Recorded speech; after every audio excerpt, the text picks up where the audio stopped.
Assalamualaikum warahmatullahi wabarakatuh. Perkenalkan, nama saya Mas Rizal Saad dengan NIM 232328. Nah, di sini saya membuat video untuk mata kuliah pemrograman berbasis framework.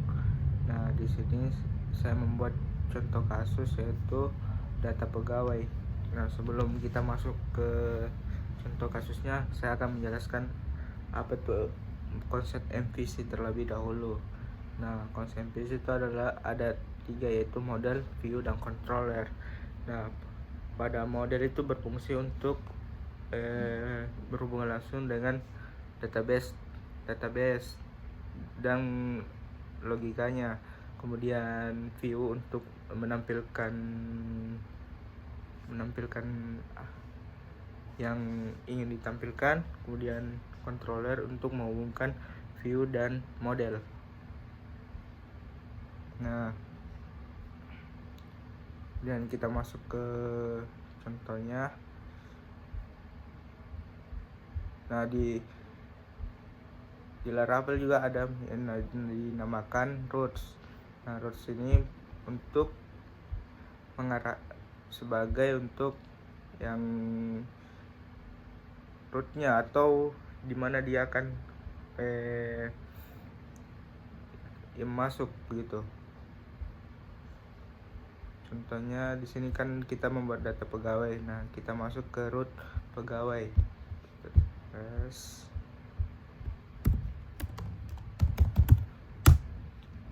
nah, sini kan saya sudah membuat data pegawai dengan tabel, NIP, nama, dan alamat. Kita coba tambahkan pegawai.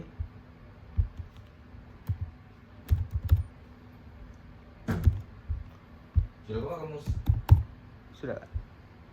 kamu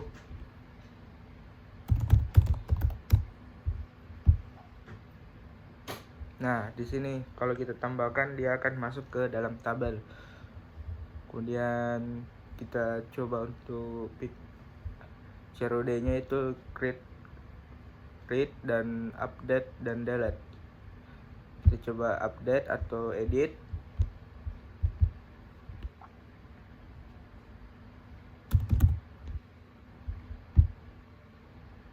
Oke, berhasil. Dan kita coba hapus.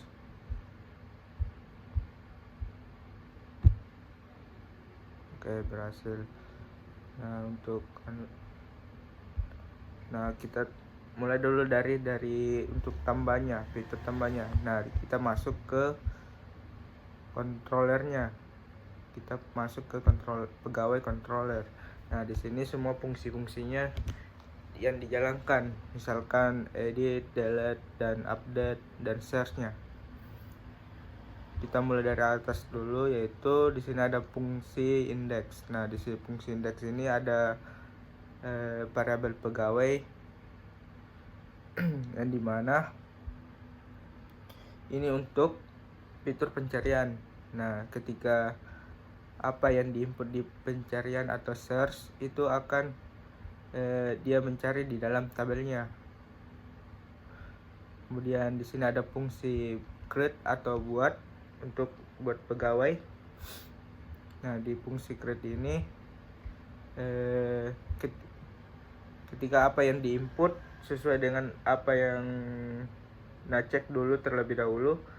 Ketika sudah sesuai, dia akan masuk ke di tabel pegawai atau pegawai. Di sini saya membuat tabelnya dengan nama pegawai. Kemudian di sini ada, nah, ketika dia berhasil, dia akan memunculkan notifikasi data pegawai berhasil disimpan.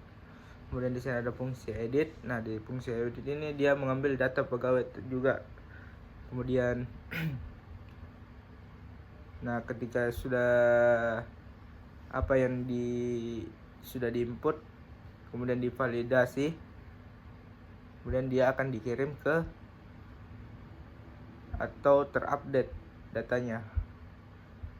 Oke, di sini ada fungsi delete. Nah, di fungsi delete ini akan mengambil berdasarkan ID-nya, ID dari setiap datanya. Oke.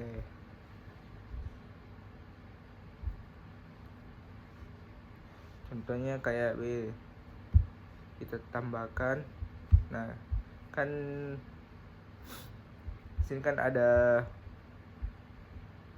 fungsi storage atau update.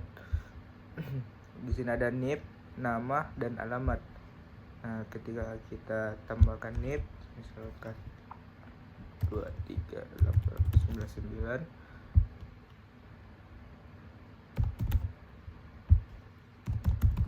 oke, ketika kita klik button simpan, nah datanya akan masuk ke dalam kabel sesuai dengan apa yang ada di controllernya atau di fungsinya. Kemudian di sini kita coba edit. Nah, kan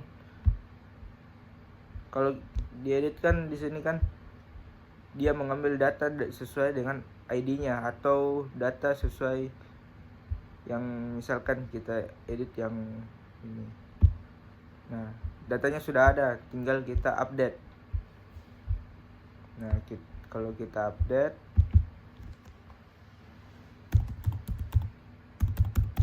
nah ketika kita klik simpan, nah datanya akan berubah sesuai ada yang di database-nya atau di tabelnya. Nah, muncul validasi data pegawai sudah diperbarui. Kemudian setelah kita hapus datanya, kan fungsi hapus kan dia mengambil ID berdasarkan datanya. Nah, ketika kita klik hapus, dia akan menghapus data yang berdasarkan ID yang ingin kita hapus. Nah, kita hapus, nah muncul pemberitahuan hapus data ini. Nah, kan di sini ada muncul sebelum dihapus dia akan minta konfirmasi terlebih dahulu. Kita oke. Nah, datanya akan terhapus. Itu pun di database-nya datanya sudah terhapus. Gitu terlebih dahulu. Nah, untuk fitur pencarian datanya, dia akan mencari data sesuai dengan di sini kan bisa berupa bisa dicari dengan nama atau NIP. Nah, ketika kita cari berdasarkan nama misalkan,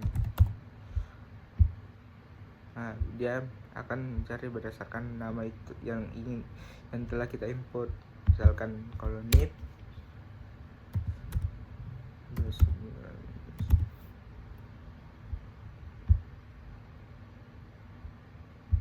Nah, dia hapus, refresh. Nah, dia kembali. Jadi dia mencari sesuai ketentuannya, dia mencari berdasarkan nama atau NIP.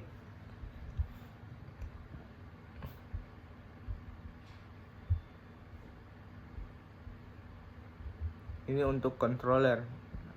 Kemudian untuk model, di sini saya membuat model pegawai dengan di dalamnya itu NIP nama sesuai yang ada yang di tabel tadi. Kemudian untuk view-nya saya sini untuk view utama atau view yang tampilan utamanya. Kemudian di sini ada untuk edit. Nah, ketika diedit dia akan mengarah ke sini atau tampilan editnya. Kemudian untuk tambah pegawai dia akan masuk ke dalam sini atau tampilan untuk menambahkan pegawai. Nah, itu untuk view-nya. Kemudian untuk roots-nya, nah di sini kan ada roots. Nah, di sini ada roots get pegawai atau mengambil data pegawai. Kemudian ada juga roots untuk post dan delete dan put. Ini untuk mengambil datanya, ini untuk untuk mediate ini untuk delete nya. Jadi dia akan mengerjakan root sesuai apa yang dia akan mengarah ke sesuai apa yang kita inginkan. Misalkan rootnya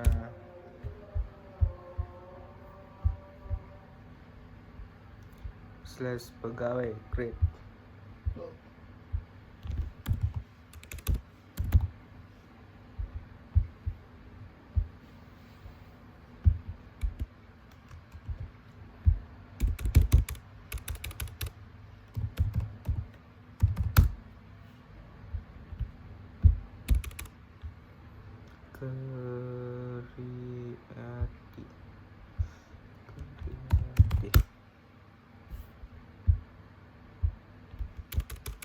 Pegawai.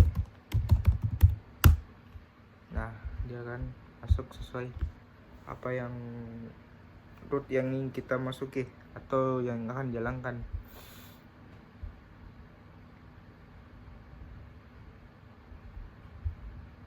Baik, itu saja apa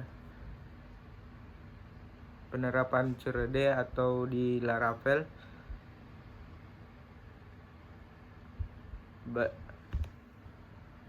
Dari contoh kasus saya data pegawai, lebih dan kurangnya mau dimaafkan. Wassalamualaikum warahmatullahi wabarakatuh.